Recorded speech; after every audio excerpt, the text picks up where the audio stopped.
వడలు తినాలి అనిపిస్తే ఏ పప్పు నానబెట్టకుండా, పిండి రుబ్బే పని లేకుండా అటుకులతో అప్పటికప్పుడు వడల్ని చేసుకుందామండి. ఇందుకోసం అటుకుల్ని తీసుకొని, వాటర్ పోసుకొని, బాగా శుభ్రంగా వాష్ చేసుకున్న అటుకుల్ని బౌల్‌లోకి వేసుకొని 10 నిమిషాలు నానబెట్టుకోవాలి. 10 నిమిషాల తర్వాత శనగపిండి, బియ్యపిండి, అలాగే నువ్వులు, సన్నగా తరిగిన ఉల్లిపాయ, పచ్చిమిర్చి, కరివేపాకు, కొత్తిమీరని వేసుకొని, రుచికి సరిపడా ఉప్పు, కారప్పొడి, ధనియాల పొడిని వేసుకొని ఇప్పుడు దీన్ని బాగా కలుపుకోవాలి. కలుపుకున్నాక ఇందులోకి ఒక 6 టేబుల్ స్పూన్ల వాటర్‌ని వేసుకొని దీన్ని కొంచెం గట్టిగానే కలుపుకోవాలి.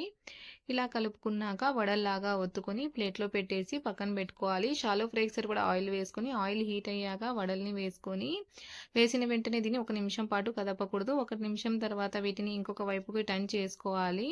మీడియం ఫ్లేమ్‌లోనే వీటిని తిప్పుకుంటూ రెండు వైపులా లైట్ గోల్డెన్ కలర్ వచ్చేంత వరకు ఫ్రై చేసుకొని ఆయిల్‌లో నుంచి తీసేసుకుంటే ఎంతో రుచిగా క్రిస్పీగా ఉండే మన ఇన్‌స్టంట్ అటుకుల వడలు రెడీ.